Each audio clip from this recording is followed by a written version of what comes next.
last month will be taken back to their breeding ground at the St Croix Island to be released after spending time being rehabilitated. Most of those penguins were 100% covered with oil following an oil spill during a ship-to-ship transfer last month. Well, to get an update on that story now, we cross to our reporter in Port Elizabeth, Janine Lee. We're here in Algoa Bay. We are on a Sandparks boat. We're bobbing around next to St Croix Island. I'm going to ask Normally on camera just to give you an idea what St Croix Island looks like.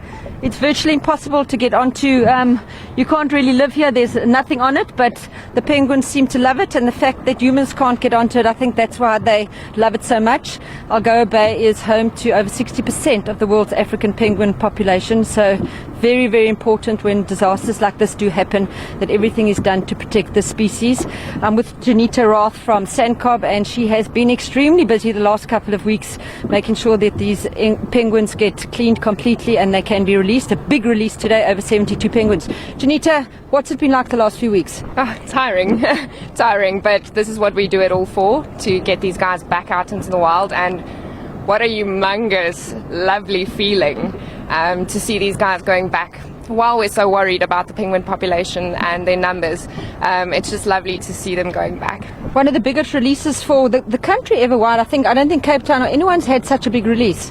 Not sure about Cape Town. Definitely the biggest release I've ever done. Quite an overwhelming feeling, yeah. Just for our viewers, briefly, just run through as quick as you can what a day is like looking after all of these penguins. All right, so we start, we also have chicks at the moment, so we start at 6 o'clock in the morning, evaluating those chicks, weighing them, and then determining what they'll be fed for the day. They get up to 6 feeds a day, so once they're sorted out, we start with the oil birds. So the oil birds, we need to give them fluids 3 times a day. They need to be fed twice a day. After the washing process, they also need to be swum 3 times a day to help them regain their waterproofing.